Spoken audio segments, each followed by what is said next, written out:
DJ Stroud is the talk of the NFL, but is the defense actually the key to the ultimate success? This is going to be a swarm session. Let's go inside the locker room here on YouTube.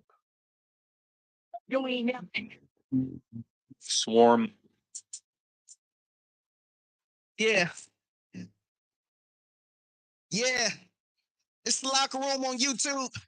You know what it is. Let's get it.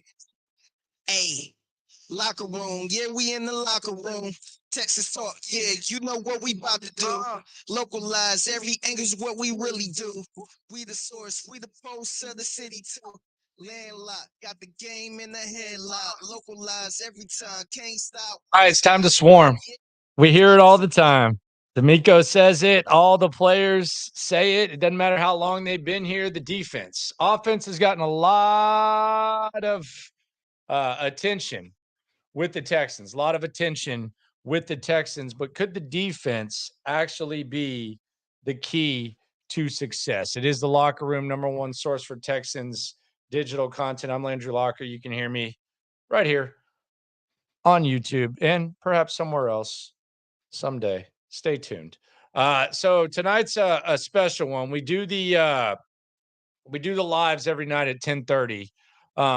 Tonight's a really special one because we're gonna open the lines. You want to show your face? You want to talk? Whatever. We're gonna open the lines for you, and we'll just start with the call right now. Let's go to Tristan. Make sure you're unmuted, my friend. I see you muted. Don't want to kill the flow here, so unmute. I'll put you up. Some people might want to show. Some people might just want to have the tee up. But go ahead, Tristan. What's up?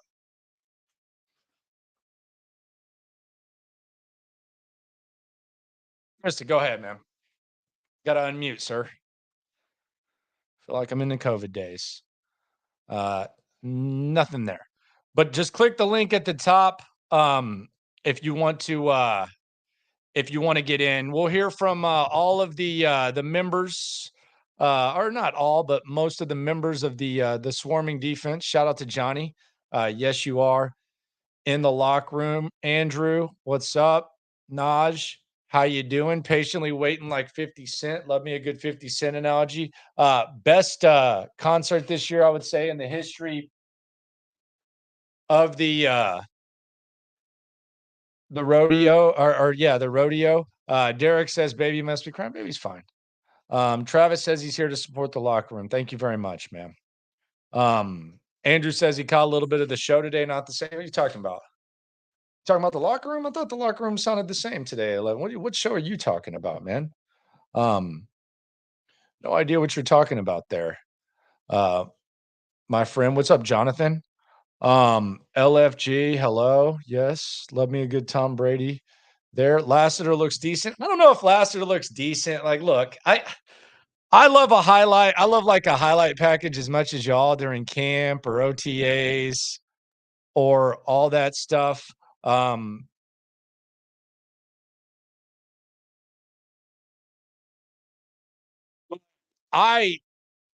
really, really, really, really think that there's a little bit of an overreaction. Now, I'm not going to go JJ Watt and say, although shout out to JJ. Very nice of him to reach out on Monday. Shout out to JJ Watt. Salute to you, my friend. Made my day, my man. You made my day, my friend. But shout out to him. But I'm not going to go JJ and cry about the highlights and stuff. But I do think, I mean, it was a small session. It was one rep. They figured it out. It wasn't that big of a deal. Charles says, let's go Locker. Appreciate you. HD. Yes, sir. Patiently waiting for Tua to get the next contract. What do you want? What do you care about to get the next contract? What rookie are you most excited about? For me, it's definitely Bullock. I think he got to be our best rookie.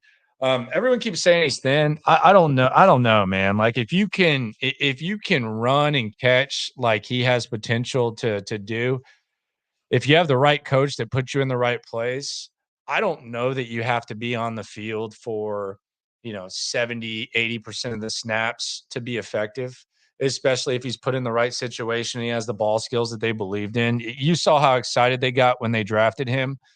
I tend to think they know what the hell they're doing. Maybe it's blind faith. Maybe I'm still in like the honeymoon phase. but I think Bullock can be good. I'm actually starting to like Fisher, not necessarily this year, but I think it was a good long-term play.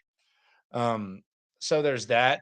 Lassiter, I think, can be good. I don't even think he has to start. I think there's also kind of a feel where people think that he needs to start. So I don't really feel that as well. Rock, WP, yo, let's get it, Landry. Yes, sir. Shout out to you, my friend. 610. Yes, it's a very good freeway, no doubt. Good highway. Landry hat collection, no thank you. I ain't stylish enough to do all that. Appreciate the content. Appreciate you. JJ playing soccer nowadays. Missed a shot on goal today. Man, he's jacked though. He looks like he's doing football workouts. He's ready to play for sure. So let's check that out. Are we concerned about the linebacker depth? A little bit, but I do want to see what camp looks like. Let's hear from some of these guys. Let's hear from Autrey. Let's hear from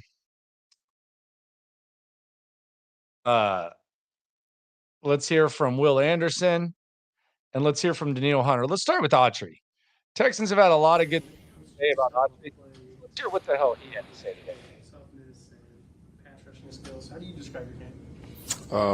Just hard nosed, relentless. I'm gonna give you all I got every play. You had one of your better years at what, 34, 33. 33. Wait, same age. What you contribute to that? Like I said, just taking care of my body, maintenance. You know, being able to go whenever I'm called on, and just studying. Just doing what I do, playing ball. You had your best career, best season of your career. What made you kind of choose Houston out of all the options that you had? I just wanted to come be a part of something that that's going in the right direction. I really can't. I just want to be part of something great. You know what I mean? As a former undrafted player, how were you able to find success in this league throughout since 2014? Just competing. It's gonna always be that one guy that they bring in to kind of push you out the way. But if you keep whooping those guys out, you're gonna succeed. When it comes to where you line up, do you have a preference whether you line up across the tackle or if you're over the guard? Do you like both of them? What are some things you look maybe like or don't like? It don't matter. Just put the ball down. I just want to play ball. It don't matter.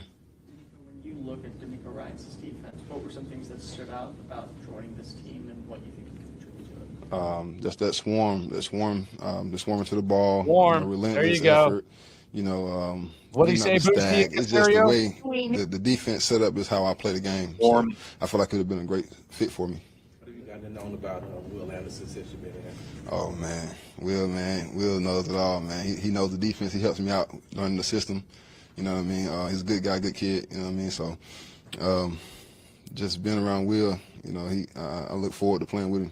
When you look at some of those guys that are here that maybe had that same trajectory like you had early on in your career, Khalil, Kurt, just getting to know those guys, how has that been? It's been smooth, man. Like I said, I'm just here to be a great teammate and help us win. So I ain't hard to get along with.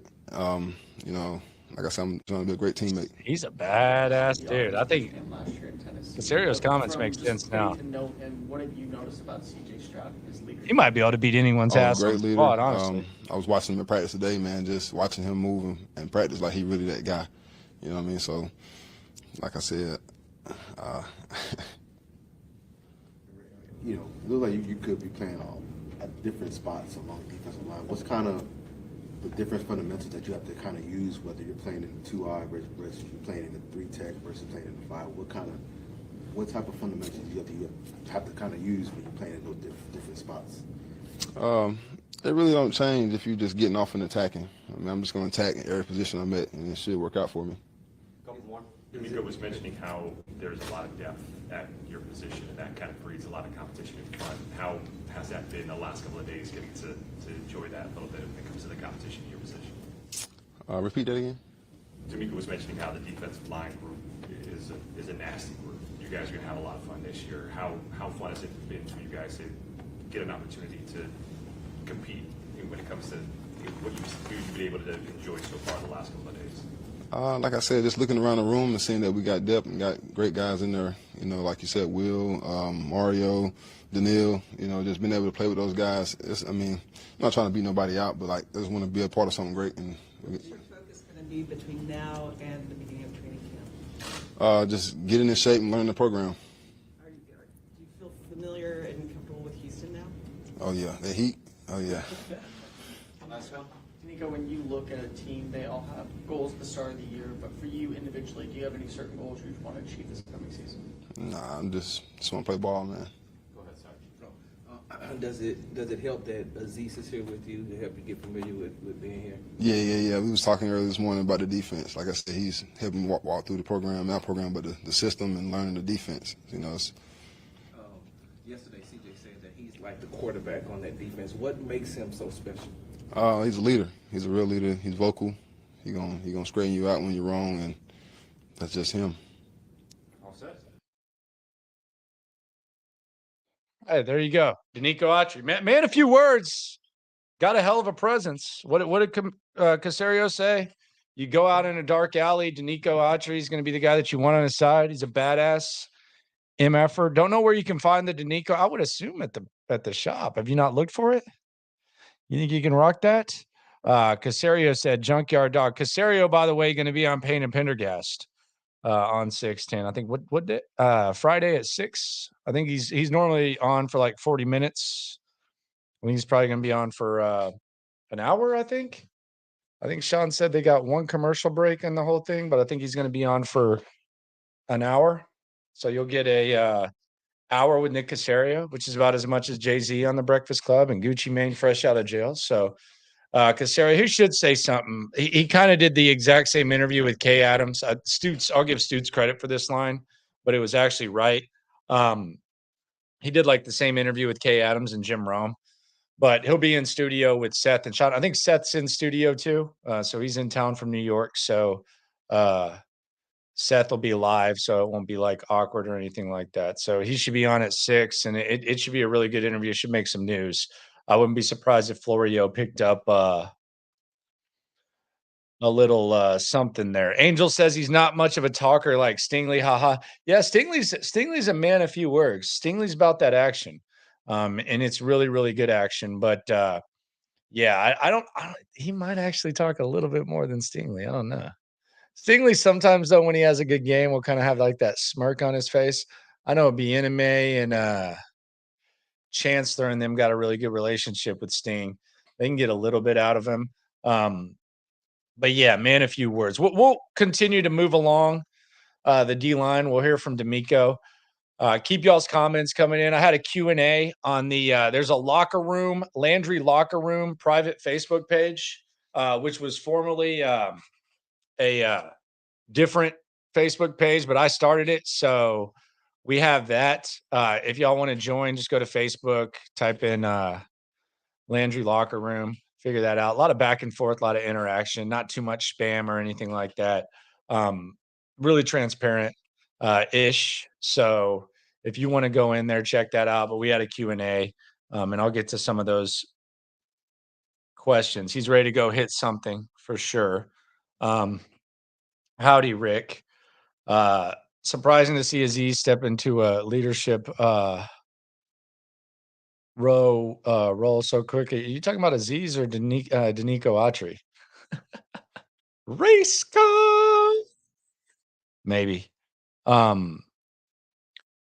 Payne shouted me out earlier in his live stream, so I'm here. Yeah, shout out to Seth, man. Seth Payne, he and I butted heads often. I mean, look, like Seth is Seth, I'm me, and but when it comes to like a resource for Texans, especially when it comes to going in depth, especially when it comes to just like attempting to grow as a person. I know I give Seth like a hard time about a lot of stuff, just BS and stuff, but I think he's a definite must-have Texans resource. So shout out to Seth, man. And it's good seeing him and Sean doing their thing. Those are two really good dudes that I was fortunate to work with. So shout out to those mofos for sure. And if you probably like way more X's and O's than me, that's for damn sure. I don't even try to pretend to do that. Seth is the guy. He did a hell of a video on Cade Stover if y'all want to check that out. So shout out to Seth, man. Great dude. Smokey254. I'm interested in seeing how DP and Petrie do in this make or break season. Petrie, I don't know if it's make or break for Petrie. I think Petrie can have a bad season and still be around. I think there's value for Jalen Petrie as a football player, no matter what it looks like. As far as Damian Pierce, yeah, I think he's got to produce this year because there's too many opportunities to have multiple running backs that can do things. And when you've lost weight, when you were unplayable last year, when they believe in you this much, it's definitely make or break. If DP doesn't produce, I think this could be his last year. Talking about DeMeco Autrey, he's going to feast his former team. Who knows? Mike says, "Do I know Debbie the Texan?" I do. I've met her a couple of times. Shout out to her, diehard fan, big time fan. Shout out to her. Smokey says almost every game this year going to be some kind of revenge game after this season so far. LOL. Let's hear from I don't know. Let's do we want to hear from Daniil Hunter or do we want to hear from DeMeco? Who do we want to hear from? Save for the rain? Never seen it like that, man. The face of 10 o'clock. It's dark outside. Oh. Swarm. First night practice. A little earlier than we wanted it. I like that in training camp. How did things go today, Coach? No, it went really well. These couple of days of mini camp have gone really well for us. I really love the competitive spirit of our team, like both sides, offense making plays, defense making plays. You never want to see it all the way one-sided, right? You want to just have a good collective effort amongst everyone, and that's what they've shown over the past couple of days and throughout our entire time here at OTAs. It's just been a lot of back and forth, a lot of competitive plays happening, and I'm very pleased with where we are going into our break for the summer. Have you seen any benefit to having Daniil Hunter on Will Anderson, and if so, I know it's only been a short period of time, but what benefit have you seen? With Daniil and Will, I think they instantly have this connection, right, that you need for both of those ends, like playing off of each other, right, picking each other's brain. Daniil is he's a veteran in the league. He's done it for a while, so Will being able to lean on him, for advice of how he's seen it done, I think that's very important. And I like the connection that they have. They've been working well together, and it's great to see both of them collapse in the pocket, finishing on the quarterback. Kamari, you guys' second round pick out there. He made it. It looked like he had some good coverage on some plays while guarding Stephon Diggs. What have you seen from him throughout this short period of time since he's been in the building? What I've seen from Kamari is I've seen a guy who's been locked in from day one since he's gotten here. He's been locked in. He's done everything we've asked him to do. Kamari's a guy who doesn't make the same mistake twice, right? He's very competitive. He's making plays, like instinctive player, and I think a lot of guys are fired up to see what he's been able to do over the past couple weeks. So excited to see how he's trending, right? He's trending in the right direction. Excited to see, how he comes back and where he starts in training camp. Speaking of trending in the right direction, I know we asked you previously during OTAs about Kenyon, but now that everybody's back and have that, how is he looking out there? And he looks like he's put in a lot of work in the offseason to make sure that he was in shape coming back. Yeah, with Kenyon, what I've seen is, first off, credit to him for the work that he's done. He's changed his body. He's looking good, looking lean. He's able to move better, and I see a more athletic guy. I see a guy who's actually been able to stay on the field, and that's been the main thing I think for Kenyon. Important year for him is just availability, just being out there, and now the ball is the ball. He'll continue to improve and get better in those regards, but for him, the main thing is just him being healthy and being on the field, giving himself a chance to compete. And the work that he's done over the off season. Like, he's given himself that chance. Now he can continue to build off of that, come back in camp, ready to roll. What can you share about, the He's feeling it, isn't he? Look at that. Look at that glow. Going through his, He's confident, man. You guys always talking about he was always He's confident. That's Coach of the Year this year.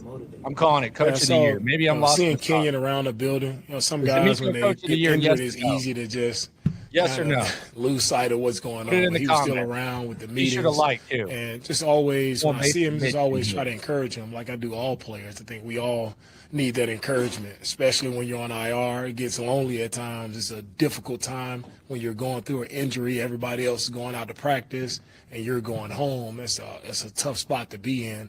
But he's been encouraged through it all, seeing a smile on his face. He was, for me, he always said, man, Coach, I'm ready to get back out there. It looks like it's fun out there. I'm excited. Eric, I'll be there, man. Don't worry about that. I'll be there. Don't worry. Got June, dark days, grind, all that. I'll be there. Trust me. Trust me. To go play again. So seeing that fervor in his eyes, I'm excited to see him go compete. With your defensive line, with DeMeco and Daniil and Foley and Tim, why was this the preferred makeup for this year's D-line? What do I look for a D-line, man? Why is it made up the way it's made up? For me, I want as much depth as possible on our defensive line, right? And when you can get guys like DeMeco, like they have it too. Tim, veteran guys who. That's the other thing that I think we need to acknowledge.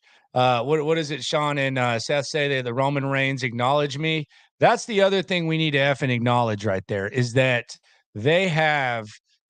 They might not have depth in the D-line to you, me, anyone else. And I think sometimes when they think they have something, they might not have it. That's just the art of or the reality of being a football coach or a GM. But I truly believe, like I hear a lot of question about the D tackles. The depth at linebacker, I can understand. The uncertainty at secondary, I can understand. For better or worse, I believe DeMeco Ryans thinks in the interior and on the edge, they have enough depth at D-line. I think he likes the competition at D tackle. I truly believe that he believes that. Played a lot of football, right? And they've made a lot of plays. They know what it looks like. And so it's easy for those guys to come into our system and transition very quickly, right? Especially when they're here during the off-season program. And for having those guys around, I think it's helped everyone because they understand now our style of play, understand how we see the D-line play and how important it is not only to our defense but to our entire team. Is there something specific to the guys that are likely to get a lot of reps, their skill sets that you guys wanted? From those guys I've seen guys who were all productive guys wherever they've been. And that's the thing that jumps out. You got guys who are productive. They get pressures on the quarterback, right? They're making tackles for loss. Like, that's what jumps out to me. And you want as many guys who've been productive. If they have past production, you would anticipate that the future production will continue to go in that direction. From a pass rush and toughness standpoint, what do you see from Autrey? What were some things that jumped out and made you guys want to invest in him? He's one of the toughest players, I think, and one of the toughest and most respected players across the league. Like, you talk to any offensive lineman that's went against him, he has their utmost respect. So, and you see the way he plays. He plays the game the right way. He plays hard.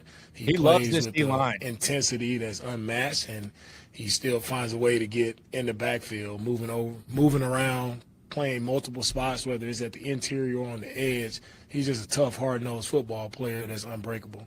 When you talk about defensive backs, you also have Caleb Bullock from USC coming over. Where have you seen the biggest improvements of him through the rookie minicamp till now? Yeah, Kalen, again, another rookie who's come in, and he's done a really nice job of the communication piece. I know we ask a lot of our safeties and communicating in our defense, and Kalen, he's picked that up as he's been here the past couple of weeks, and I know he'll continue to improve upon his communication skills. But a guy who can roam the back end and go make plays, like he's shown that the range that he has. He's made a couple nice plays out there for us. We see the coverage ability. It's just him continuing to improve upon his communications. You talked yesterday. Reminder, if y'all want to get in, link is at the top. It's pinned. So if you feel like you want to get in and shine, go ahead and do it. I know a lot of people don't want to don't want to do that. But if you want to, don't be shy. Get in. About Christian Harris, how he kind of got confident. That kind of allowed him to take off. Stoots? It felt like Brevin Jordan was pretty comfortable, confident towards the back end of last year. What have you seen from him heading into this season for him? Yeah, Brevin, I joke with the guys. I show plays from practice, from the previous practice in our team meetings. I have my daily Brevin clip. Like I show a clip of Brevin every day. He has a highlight of, just Brevin's playing so fast, so decisive, and he's making some really great catches, tough catches. He's done a great job for himself over this offseason as well, man. He's improved.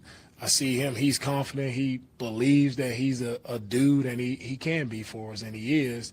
And I'm excited to see that confidence that Brevin is displaying throughout the OTAs. When you back with DeMeco, as a veteran in this league, how do you feel like his leadership can help bring along some of these younger players, on the defensive line? With the leadership, for me, leadership is about everyone. You want a good mix of guys, right? You want veteran guys where the rookies can talk to those guys, but also for me, the rookies can lead too, right? It's just a matter of all those guys just connecting and how tight can they become as a group. And our D-line group, that's a world of its own. He likes this defense. Right? And they have a really good bond in that room. Coach Rod, Am I getting romanticized at the podium? Perhaps. Really great job. Been known to do that.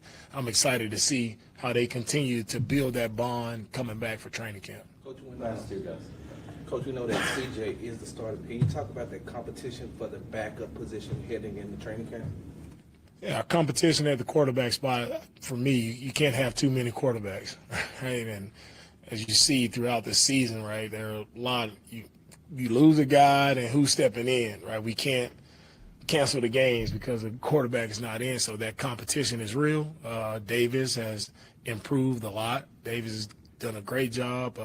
Case has done a great job as well, and we have Tim competing, so it's a good group of backup quarterbacks that are competing, a healthy competition there. I really like the way all those guys just work together, right? They're always helping each other, right? After a play or after a guy's done with his set of plays, they're constantly communicating, hey, what did you see? It's like that's what you want on your team, right? Guys just helping each other out, being coaches on the field, and all of those guys do a fantastic job with that. Last one. When you think about overall what you saw today, was there one thing that maybe shocked you when it came to what you were witnessing out there? No, nothing shocked me. Our guys have been very consistent, and nothing shocked me today. And I'm very happy with I'll say our coaches. They've done an outstanding job this entire offseason. From where we were last year to where we are now, credit to our coaching. Our coaching staff has done a phenomenal job of having their guys attentive, right, ready to go. When we hit the field, like guys are locked in, guys know what to do, know how to do it, and that's a credit to our coaching staff. They've done an unbelievable job. All right. Swarm. I'm telling you, my biggest takeaway from DeMeco, and this is like a bigger version of Dameon Pierce. I don't know that they're making the right decision on Dameon Pierce. I can't say that with 100% certainty, but I believe wholeheartedly that DeMeco Ryans likes what they've done on this D-line. He likes these D linemen. Maybe he didn't like some of the guys last year. Maybe he thought they were playing outside of the scheme a little bit too much. Malik Collins, Jonathan Grenard, all that. But I think the rotation and all that, I think DeMeco Ryans, I'm convinced that DeMeco Ryans, very convinced that DeMeco Ryans, and I think you should take Stu's advice, swarm the like button. I think he loves this D-line. I think he absolutely loves this D-line.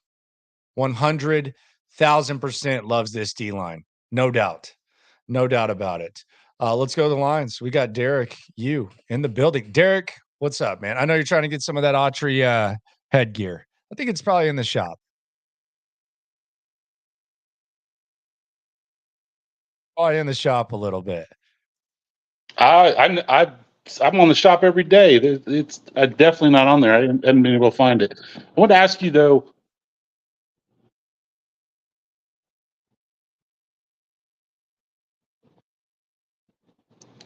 So, the season ticket member town hall that was on the other night, there's some delay in this thing. Yeah, it's all good. But but DeMeco was asked a question about the run defense and whether it would be better this year, and he said we were good last year. We were top 5 run defense, and while that statistically might be true, my impression was in key situations they had a tough time in short yardage stopping the run. I wanted to get your opinion on that. Yeah, and I appreciate you, Derek. I know there's a little bit of a delay, so I'll put you down there just because there is. But I agree with you. I think that's one of the more misleading things. I think whenever push came to shove, I didn't think it was as good of a run defense as it was statistically. And I think by reverse, the year before, there was like a stat going around that they allowed, I think it was 1 or 2 passing touchdowns. And it was like, well, the pass defense was good last year. It was like, it was okay, but it wasn't. I mean, the teams were not really, they didn't feel the need to pass because they were running so easy on them. So I'm with you. I talked to someone who follows the squad pretty closely, and he covers the team. I don't even know if he wants me to throw his opinion out there, but he said that he heard that Malik Collins and Jonathan Grenard at times were kind of a little bit. It's kind of what JJ Watt was accused of his last year here, where it's kind of a little bit of freelancing. And shout out to JJ, but a little bit of spin move and all that type of stuff. Not really staying in the gaps. So I'm with you. I never really felt like if it was push came to shove and it was 3rd and 2, I didn't feel like the Texans run defense was that good. He said top 5. I know the Tennessee game helped kind of skew the stats when they kept Derrick Henry in check. They kept him to what was it, 19, 17 net total yards. That kind of skewed the stats a little bit. But as far as like the run defense, I didn't think it was awesome. Andre for life, what's up, man? What's going on, Landry? Man, What's up, I man? just want a quick question on the Joe Mixon. I mean, I don't feel like we talk about it too much. I just want to know what are we doing there? Are we heading out to the more of a passing game with him? Are we really gonna look like Arian Foster? What are some realistic expectations for Joe Mixon? But that's all I Yeah. gotta ask. That's a good question, Andre. I appreciate you for coming through. Be sure to click the link up top if y'all want to get in.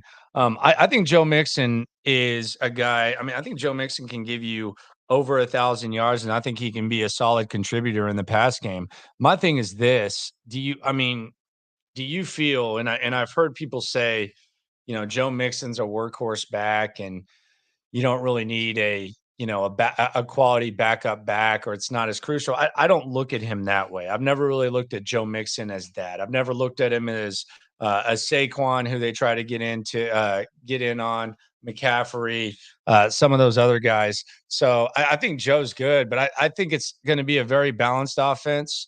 I think they're obviously going to pass more than they run, but he's not Arian Foster at all. Of all the like elite offenses that we've seen, I compared him to Noshawn Moreno, which was I think 1,100 yards and 450 or something receiving.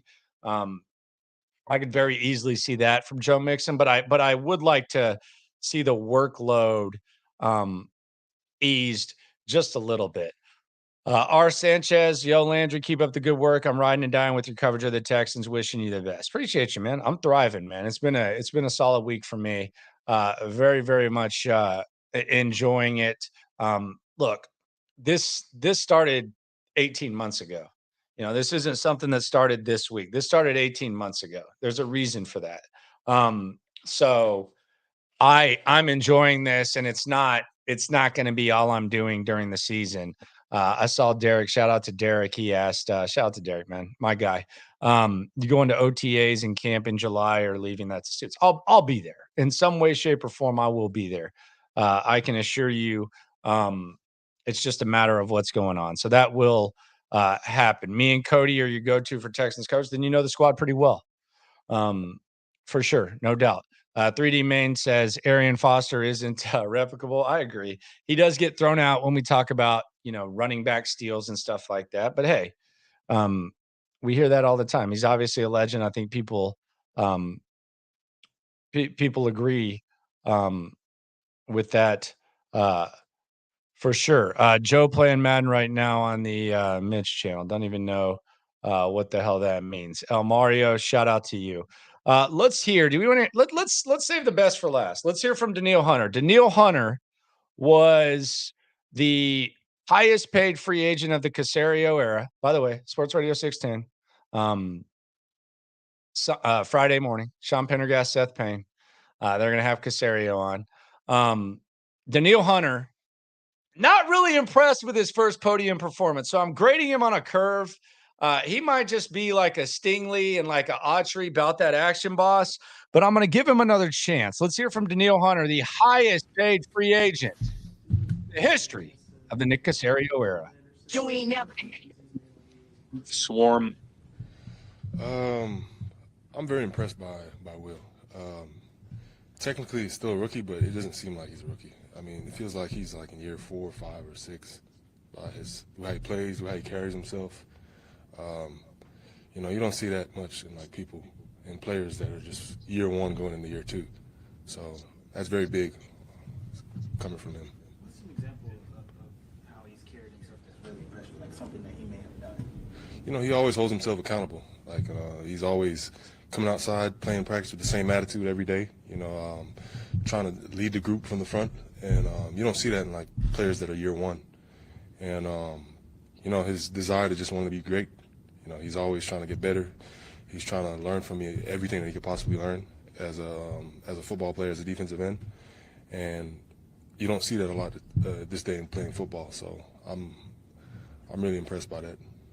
What do you see as you get to know DeMeco as a teammate and then Will as a teammate, what you guys have already done in your respective careers? What do you see as what this D-line can do? I feel like we got a good combination of vets and younger guys. What we bring to the table as veterans, you know, we have wisdom that we can share with the younger guys, and we got guys like Will that's hungry, you know, and a good combination of that. You know, the sky's the limit to us. So, you know, just gotta go out there and run the scheme of the defense, you know, and anything's possible.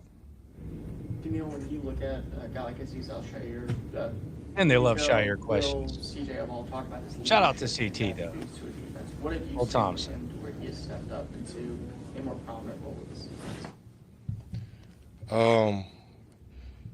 You know, like I said, he just goes out there and he holds himself accountable to a lot of things. You know, just being the best football player he could possibly be. He's never complacent, and he's always trying to be ahead of the game. Learning from whomever, me, you know, DeMeco, you can just tell that he wants to be great. I don't want to be up there, man. You don't want to talk. But how beneficial will it be for you knowing that you have Will on the other side and vice versa? I think it's very beneficial for our defense because you know, you come to a game, a team got to choose a side. So you either got Will or you either got me or whomever's in there, you know, rushing the passer. So you chip me or you can chip him. I mean, either way, we're going to try and bring pressure. There you go, Danielle. I've heard enough. We'll get to Will Anderson in a sec. Couple of questions, and we'll do the Q&A in a sec as well. Mike asks, will Toa be a contributor this season, Landry? I think so. I mean, special teams at the very least. Don't know if you want him in coverage. Rick says Lassiter laid a little bump on Diggs today, and the PBU stepped back like hoops. That was one of the plays that people were talking about the most was Lassiter getting in there and breaking up a pass. Wiggy, Justin Wiggins. I like the Texans' chances, but people sleeping on how better the Titans and Colts got over the offseason. I don't know if the Titans got better. I think they spent money. I don't know how much better they got. Now, their interior D-line does kind of scare me, especially if Jeffrey Simmons is healthy, because I might like Jeffrey Simmons a little bit too much. I think he's one of the 5 best players in the division. And when healthy, I mean, it can be even more than that. And depending on what happens with Sweat, but I don't know if they got a lot better. The Colts are healthier and they're a little bit better. Brandon saying we could get 3 tight end sets. Don't know about that. We'll have to see what's going on in camp. What happens if John becomes an elite wide receiver? Then that's awesome. Then you have 4 really good receivers, and you have an elite wide receiver in John Mechie and Tank Dell and Nico Collins under contract for 2025. So if that happens, I'll be rooting for it, and I'll be very, very pleased with that. So if that happens, that'd be great. Could we be in the early stages of building a dynasty with all the young talent and Nick working contracts? Absolutely. I mean, I don't know about a dynasty, maybe, but I mean, yeah, there's definitely, and he's going to have to shuffle them, and he's going to have to make some tough decisions. Like, there's going to be a time where the fans want to keep someone, and the guy goes, and you have to let him go, and you have to make a decision, and they're going to draft someone or sign someone that you don't like as much as that guy, and either it's going to work out or it's not. That's what happens to all the good players. He's going to have to make the tough decisions. Dynasty, though, I don't know about that, but a very talented football team with a lot of highly paid players, you bet your ass. Titans still have Will Levis. Nope. Hold on. Just a sec. It's Gosh Allen. We don't call him Will Levis in here. It's Gosh Allen. They compared him to Josh Allen going in the draft. Gosh Allen. So no Will Levis in here. I don't know if the Titans are trying to rebuild. I don't know what the hell they're doing. To be honest, I have no idea what the hell they're doing. Who's the biggest threat? I think Indy, right? Indy. I mean, I think Jacksonville could be a threat too, for sure. I mean, Jacksonville could have easily won it last year, but I would say Indy, right? I mean, I think that would be the best bet. H-Town, TD, my man, appreciate you, mi amigo. Landry, best of luck. New career path. You and Stutes are the best place for Houston Texans info and insight. Good luck, brother. I agree with you, and I appreciate you, twice. Landry, here are you most excited for offense and defense? For offense, I'm excited for Diggs, obviously, and Joe Mixon. For defense, I'm excited for Will Anderson, who we'll hear from in a sec. I want to see what the next step looks like here later. For sure. Elbert, man, you are a troll, brother. Quincy Avery out here calling, he's being weird. Like, I haven't thought about that guy in a long time. I never said anything that I thought was untrue. I don't think that he has his guy's best interest in mind. I think he kind of latched onto him, and I think he's in too deep. This is what I mean. I haven't thought about that in a while. That was random and weird, quite honestly. So yeah, I don't care about what quarterback coach says. So yeah, that's fine. I saw the Chronicles trying to get some stuff out of that, but that's it. I think DeMeco Autrey gets mentioned a little bit. H-Town Big Steve, he gets mentioned a little bit. We'll get to the Q&A to cap this off. If you have any more, put QA in front of your question. The locker room Facebook page, the private one, which is, I mean, it's nothing serious. It's just a nice little place to interact. Basically like an ongoing message board of what us Jamokes are doing here. Go ahead and get into that. But first, let's hear from Will Anderson, and then we'll cap it off with a little bit of a Q&A. And Will Anderson, a little bit meaner now. A little bit meaner and a little bit leaner. Here is the new mean-ass Willie F. Anderson. How do you feel like they're gelling? Class? Yeah, I think it's a special thing that we got going on here on defense, man. And it's been such a blessing to be a part of this group already. Just the togetherness of the D-line, to the togetherness of the defense. It's been really special, man. Aziz, he's really been taking charge, man. He's been, challenging all of us just to come out and give effort every day. Getting your playbook, know your job, know your responsibility, and holding people accountable. And that's what you need in the middle of a defense. What were the biggest changes you made this offseason, particularly for yourself? Man, the way I eat, the way I take care of my body, the way I study, really just self-assessing everything that I was doing from last year to this year. And those are the areas that I really want to improve on, getting bigger, stronger, and faster, and be able to, make sure that towards the end of the season I can last longer. I still got good weight. I still got good playing strength and all that type of stuff. So those have kind of been the things that I've really been trying to home in on and making sure that my body is right and where it needs to be at. Last week, go ahead. Along those same lines, what's up, class? You've seen, the changes that you made throughout the offseason, kind of improve your game. Yes, it's been it's been crazy, man. Pass rush is so many different things, and you really don't know how to put it all in once until you finally get like a chance to talk to other pass rushers and Myles Garrett and Daniil, and working on your ankle flexion, working on your hips, all those different things just to loosen you up to be able to be more bendy around the edge, to be able to open up more moves for you. So for me, like, that was my biggest thing, is like working with my ankle mobility, working in my hips, arm strength, grip strength, all those things. So like, Damn, that's a those lot are of work. areas that I've really been focusing on in this OTA. I've had the privilege to, learn from Daniil and see how he works and try some of the moves and stuff like that, and they're working because I've learned how to take care of my body and how to do those things to help me turn the corner, how to help me get off blocks, how to help me escape, how to use a long arm and things like that. Joe Mixon said that, he's glad that he's on this team and don't have to go up against you all's defense. Yeah. Oh, yeah, he You looks look bigger. at the other side of the ball. You got eyes, with too. The additions that they made on offense. What do you think about what Nick was able to add this year? Man, it's electric, man. They got a lot of skilled guys over there. Great O-line, great running back room. Of course, CJ, man. So it's very special what they have going over there, man. And they've been bonding really well. They do a lot of things outside of here. Diggs, he's been a great addition. Nico, Tank, all those guys. They've been learning from each other, and you can see that on the field, man. They're flying around, having fun. So I'm excited to see how the offense does. It's so electric over there, man, and CJ's leading the way.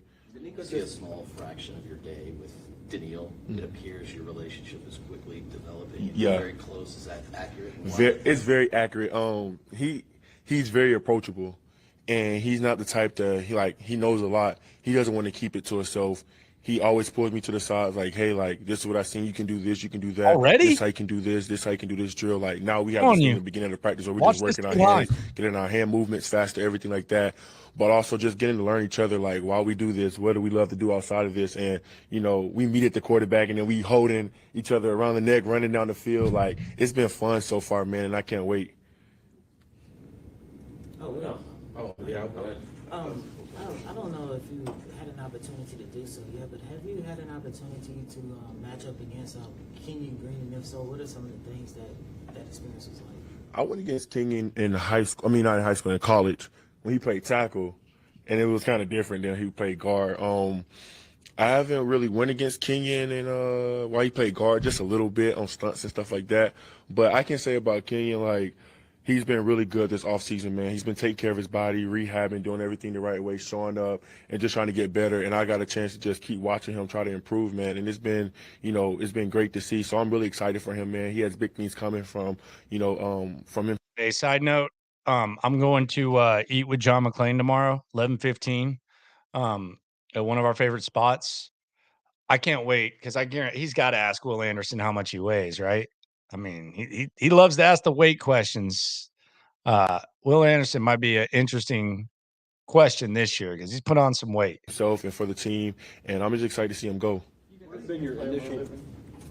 You got to see him play a little bit when he was in college, but what is a guy like Kamari Lassiter coming from the SEC from the secondary? Yeah, man, I've been so amazed by him, man. He's been making plays left and right all over the field. He got the Swarm Player of the Day. He's electric, man. Another young guy that we can't wait to keep seeing grow and stuff like that. And I think he can do great things for this defense and be a part of something special that we have going on here. And, it's just that mentality that you have coming from the SEC. So he gets it. He knows, like, now is the time. Like, he don't have to wait for nobody.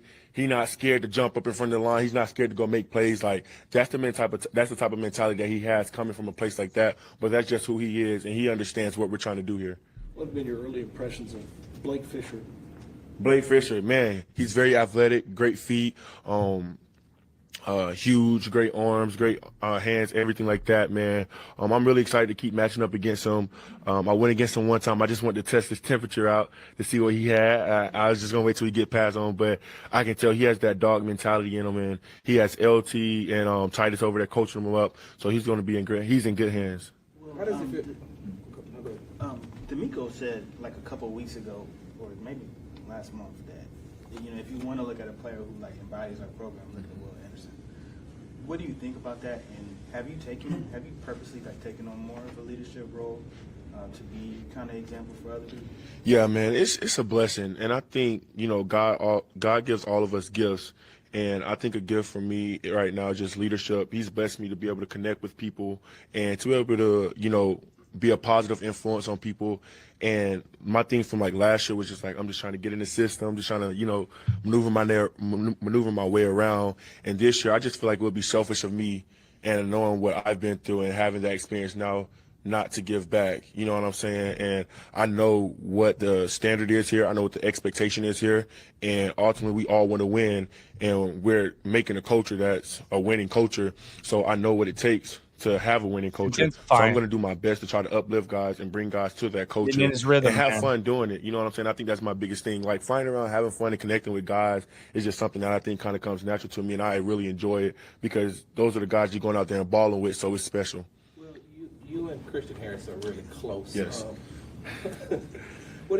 How do you feel about how he played that second half of the season, how he was able to come on in? How do you feel like you and the defensive front can contribute to helping him continue to grow this season? Man, Christian's making our job easier, man. He's getting downhill, filling gaps, hitting people. He's flying around, man. He just got comfortable in the system, man. Christian's a guy every day that he's meeting with coach. He's in his iPad as soon as practice is over. He's, you know, over there at somebody else's locker. That's another linebacker trying to get better. So it's a blessing to have Christian on this team, man. He brings a lot of, you know, grit and hard work to this team that, you know, a lot of people may not see, man. But when you see his game, man, he's flying around, he's hitting people, and that's what I know Christian is, man. So he's been building, man. He just wants to be the best version of himself, and ultimately he wants to be the best player in this league. Coach talked Last two guys. Coach talked a little bit about watching film last year, and plenty of times you'd see his Z's because if you were watching San Francisco film. With him now being a part of this defense, how have you seen him kind of translate into that leadership role? Because that was a big thing that what DeMeco said was a selling point for him to come here. Yeah, like I was just saying earlier, like he's bringing us in together as a defense and talking to us, holding us accountable, challenging us every day to get to the ball, to get off the ball, to make plays, all this other stuff. And, you know, it's a funny story. The other day, like all my years of football, I never had a line. Like my thing is like I don't want anybody to send it to me. Like I'm always self-aware. And so I jumped off sides and I got mad at myself. And he was like, stop fucking pouting. And it kind of like, hold on, like, who are you talking to? Bro. Like, and it changed my, like, I respected that because I was like, bro, like, okay, like, I respect that because as a man and as a player, bro, we all need that. You know what I'm saying? And I look at him totally, like, I looked at him different, but I really look at him totally different now because that's the type of, like, mentality that we have to have if we're going to go far in this league and if we're going to win a lot of games, somebody that's not scared to get on people when they do the wrong thing. So it was a challenge for us, and I accepted it. Coach Burke said that that they went through, and every player they went out and every player they did a video and showed them what they needed to improve on and to work on coming into this season. What was yours? Mine was just getting extension at the top of my rush, and being able to depth create that right there. separation and stuff like that. And I thought I did a really good job in OTAs of really trying to perfect my craft of doing that and spending extra time on the field with Daniil, with Coach Rod, with Coach Nate, and really just learning how to keep doing that and how to better my craft. So that's what's one thing that I'll continue to work on. There you go. So that's Will Anderson. My gosh, he looks big. I can't wait to hear McClain ask him what his weight in. Let's get to the Q&A as we wrap stuff up. Appreciate everyone for coming through. This feels like a veteran team. That's really what's crazy. This feels like a veteran team despite being so young. I 100% agree with H-Town, Big Steve. Such mature young players, impressed by it. Johnny Lambo in the building, though. Jay Lamb, what up, man? Oh, what's up, man? How you living? I'm on delay. How are you living? I'm good. Everyone keeps saying they're on delay. I don't know. I'm living large and in charge. Very good. I had the YouTube pulled up at the same time. I wanted to get in and ask, man, it's been a while since the Texans have got a lot of like national media hype. How are you kind of feeling about, I mean, we're on ESPN now. Ryan Clark's talking about us. CJ's on his podcast talking trash. Does it make you nervous? Nervous? The stuff they're talking about, I'm not nervous about. Like, because they're talking a lot about CJ. I feel good about him. They're talking about DeMeco. I feel good about him. They're talking about the receivers. I feel good about that. I do think that, like, if you like, as far as like overall success, I'm not as bought into the offensive line as I should be, which can kind of crumble you. But I don't know what the floor is. Like the floor for this team, and I might be getting on like the floor, even in like the worst case scenario, just feels like 8 wins. Like it doesn't feel like it could come tumbling down bad if it's a healthy squad. And maybe There's that's just me too much. drinking the Yeah, there's Kool-Aid. too much talent. There's too much Yeah. talent on this team. Like, Yeah, and I would love to like, but I would love to sit here and say, well, you got to worry about this or you got to worry about that. But it like in a short time, just even the way that they're talking, the way that they're acting, the way that they're carrying themselves, it feels like a team that is going to be competitive. The run game, hopefully the run game is a little bit more consistent and Slowick feels comfortable with the run game. But the the reason that it's not making me nervous is because the worst case scenario just doesn't seem like anything that's not going to have you playing meaningful football in December or anything like that. So I'm not really that nervous. And quite frankly, I haven't set myself up to where I was talking about this a little bit yesterday. Like, you know how sometimes like if you get to the divisional round, you're like, well, now we got to get to the AFC championship game or it's a failure. Last year could have gone a number of ways. Like if Jacksonville wins week against Tennessee, you're playing Buffalo, and you most Carolina likely go to game, the Buffalo and Atlanta lose. game. Yep. Yeah, Like, and even then, yeah. so it's I haven't set it up to where I think they have to reach a certain point. I also it just feels like if you look at the overall picture, like Casario's been here 3 years, it feels like it's been 10. So it just feels like they're ahead of schedule. I don't want to say it's house money. I don't want to say it's the honeymoon phase, but I just don't. It doesn't make me nervous at all. The O line, I'm a little bit nervous about the secondary linebacker depth. Like we can get into all that, but even then, I feel like the offense is going to be good enough to where you're going to be in games. So no, I'm not nervous at all.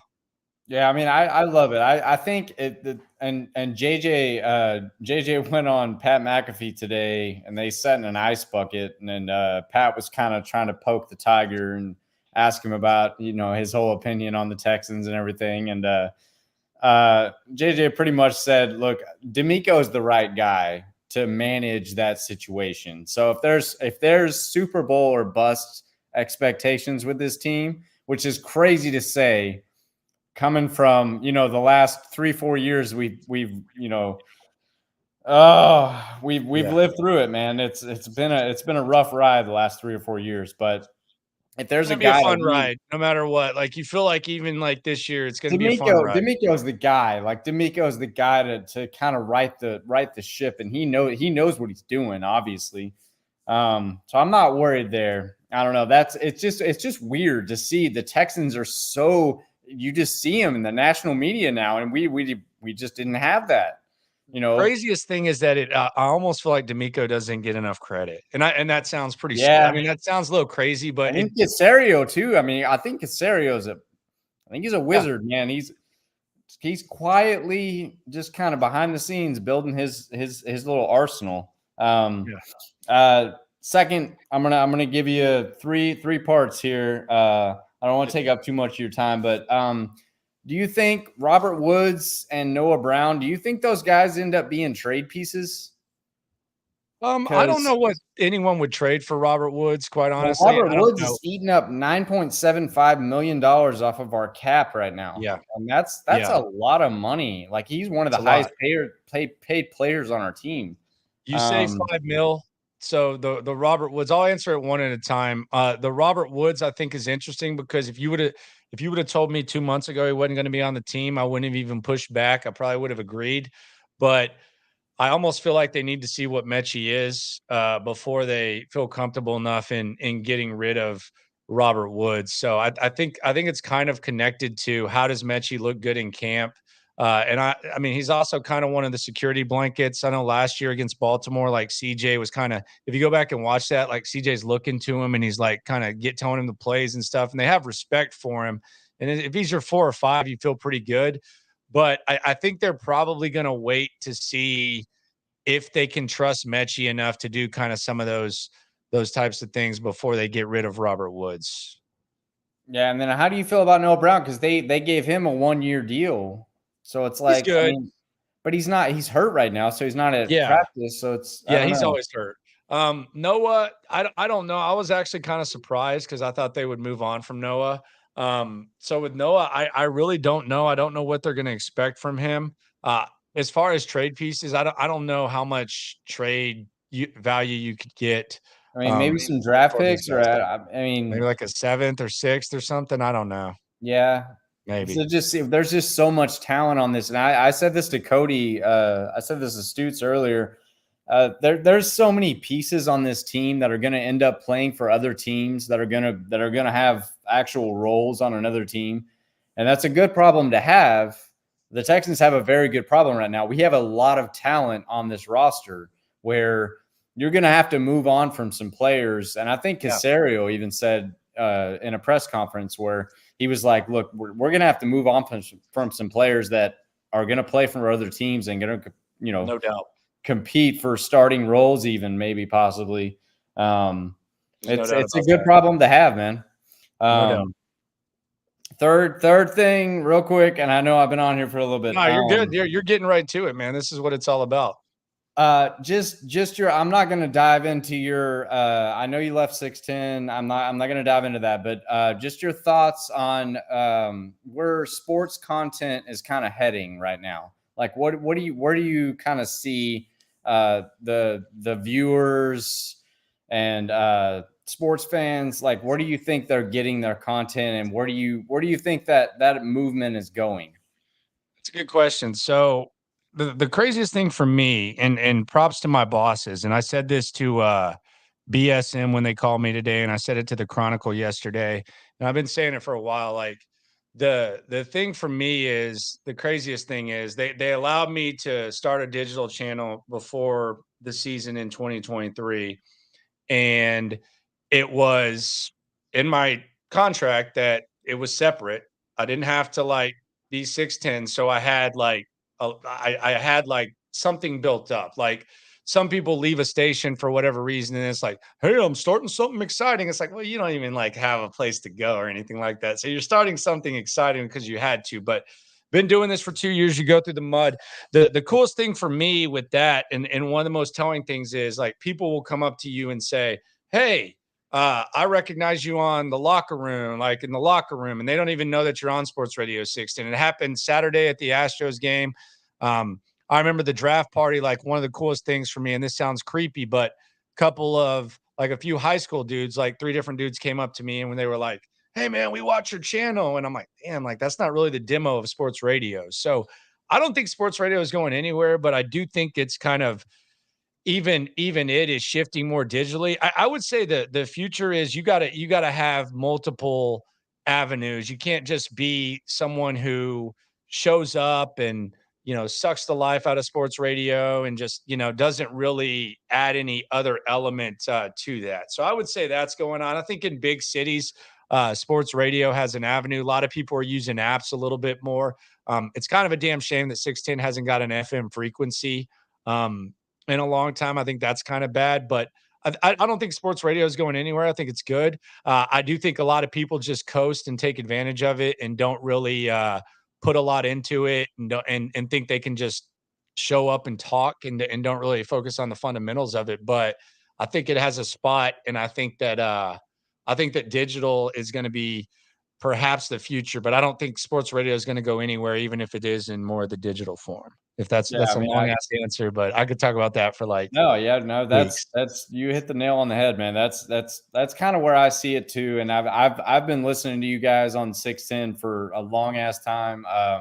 I started watching you on the Locker Room whenever you first started the channel. I watched Cody Stutes. I watched Seth Payne. I mean, I know all you guys very, very well, but I see the way the game is evolving a little bit, and it was. And Seth's killing it, and I know Seth kind of had a head start when he first revamped his. Like, I think he was like 4,500 deep, even like off a little thing. And Seth's like he's almost at 10K now, I think. Yeah, and his videos are sick. Like, they're incredible. He'll go for like a while. Seth will go for a while too. Like, he has some audio. Like, who's doing your thumbnails and stuff? But yeah, Seth's doing his thing, and Sean does it for the station. So I just think you kind of gotta evolve and have a pulse of it. Take it serious. Don't jock sniff the team. And the Texans are really cool too. I think that's kind of important, where it's you a can great maintain credibility. it was kind of the same thing with Stutes. Whenever Stutes went off from the wheelhouse, because I watched the wheelhouse and I listened to the wheelhouse for a long time. When he did that, I was like, that kind of makes sense. And I saw BK kind of do the same thing with the Longhorns. Yeah. It makes sense. Like you get more viewers, you get more listeners.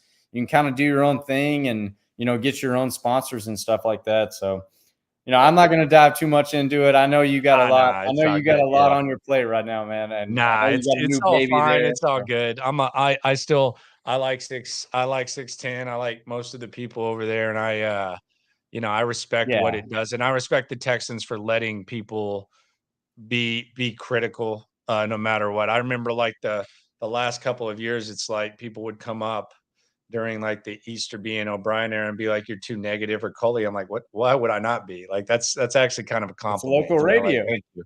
Well, and I mean they sucked. So I mean, yeah, I wasn't gonna lie to you, So yeah, all good, man.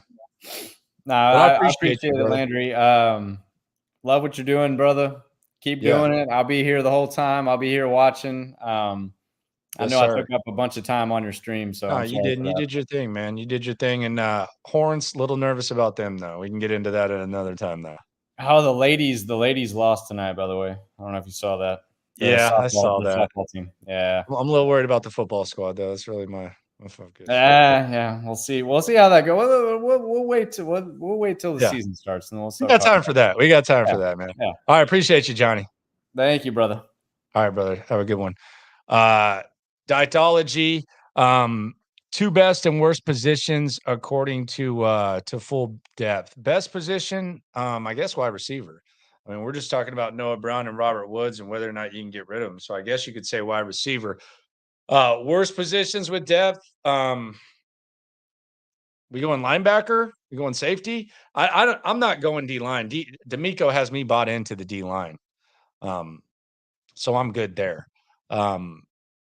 But yeah, another call real quick. Linus, what's up, man?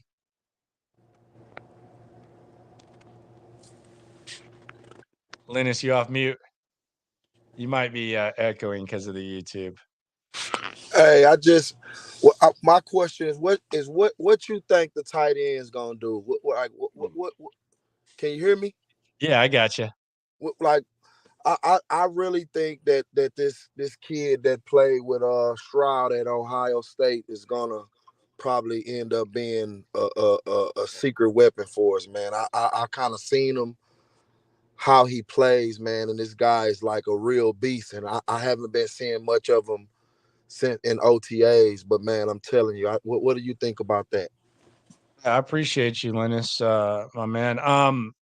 I think Cade Stover's interesting because I think that it's the way that they've talked about him has been kind of wild. Like Nick Caserio, when he first talked about him, was talking about how awesome he was, and then he kind of tried to channel his expectations. He's only been playing tight end for a couple of years. The Seth Payne video is the go-to. Seth Payne, Cade Stover. If you type that in, I think he's going to be good. I don't know how raw he is or isn't. And my thing that I'm really interested in is I think we know that Dalton Schultz is going to be your main receiving tight end. How good can Cade Stover block?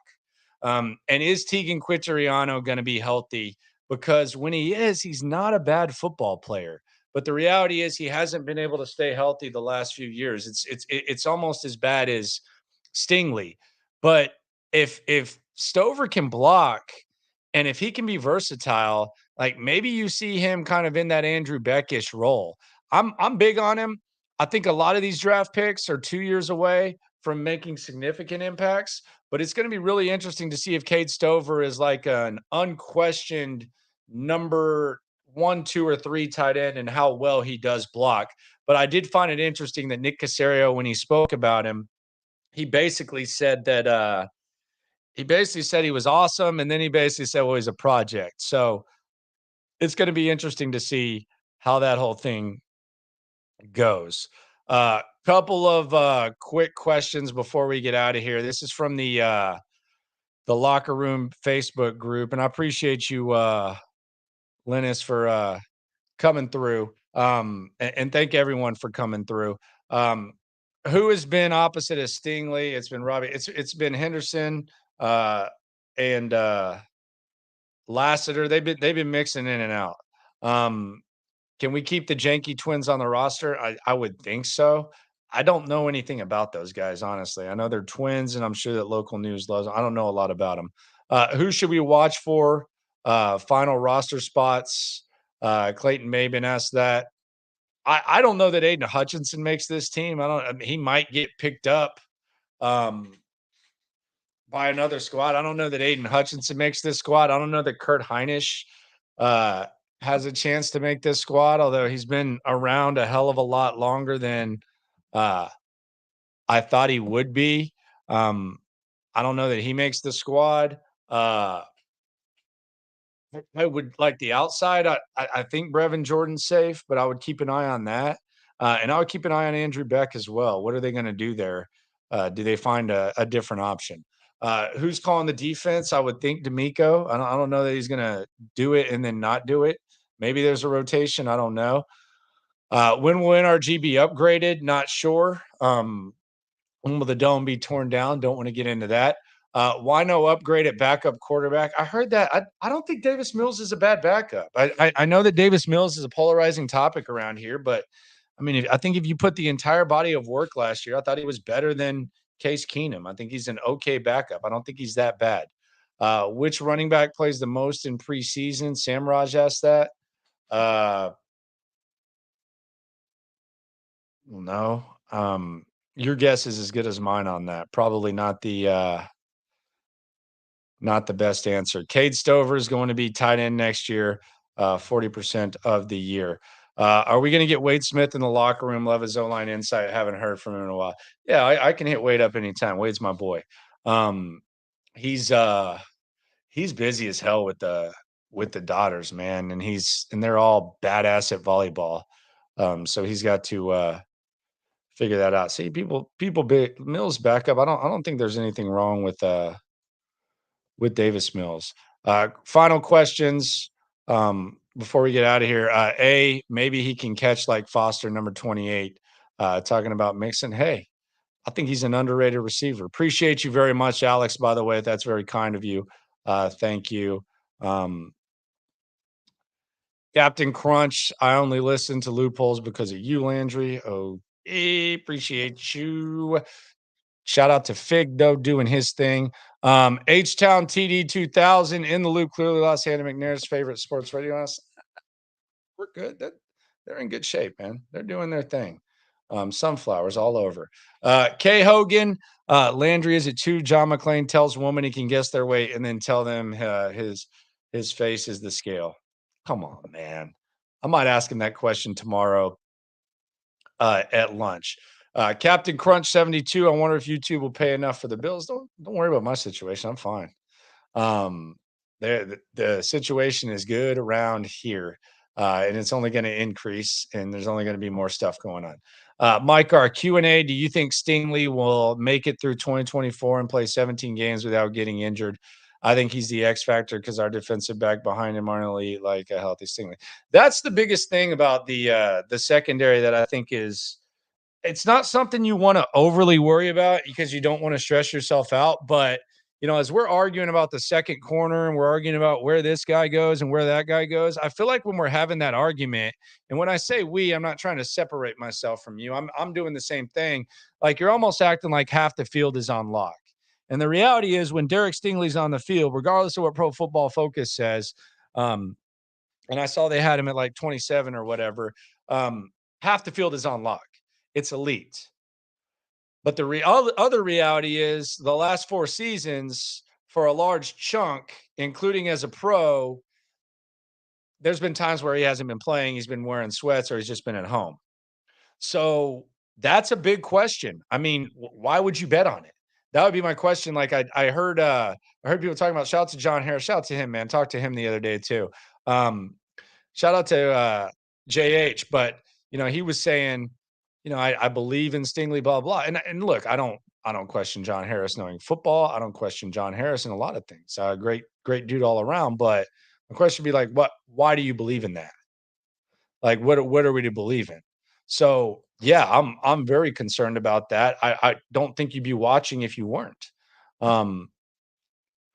Oscar asks, do you think number 14 was a steal? There's a poor Texans coaches and players approach him. Lassiter looks good. Number 14 looks pretty good with that. Appreciate all y'all for coming through, says Texans Swarm. Swarm. Appreciate that. Sam, I don't know what people are and aren't allowed to do. For sure. 10-2, don't know. We'll see how all that goes. We're going to have a top 10 offense and defense. Keep it real, says Sam. Sam, appreciate you for coming through. Appreciate all y'all for coming through. It is what it is. And you know what it is? It's a lovely time to be alive. It's a lovely time to follow Texas. Lovely time to like the video, subscribe, right along. Tank Dell. I did some homework on Tank Dell. Can he be elite? There's numbers that might back it up. There's also a strong case. I'm going to drop that at what time? What time should we drop it? Let's go 10 a.m. tomorrow. 10 a.m. tomorrow. Let's get right into it. We don't need to tiptoe around. 10 a.m. tomorrow. Set your alerts. Tank Dell, 10 a.m. It's gonna pop up right at 10. Can Tank Dell be elite? I think it's a 20-minute video. We'll hear from Tank. We'll react to Tank. Some powerful stuff. Digs, got numbers, all that to back it up. So be sure to get into that. We'll have the stream as well. I might even pop in between noon and 2. Depends on the lunch with McLean. I'm just loving life right now. Appreciate y'all for coming through. Subscribe, like, right along. Always remember, when it comes to this Texan stuff, we're all in it together. Swarm. Yeah. Yeah. It's the Locker Room on YouTube. You know what it is. Let's get it. Hey, Locker Room. Yeah, we in the Locker Room. Texas talk. Yeah, you know what we about to do. Localize every angle's what we really do. We the source. We the pulse of the city too. Landlocked. Got the game in the headlock.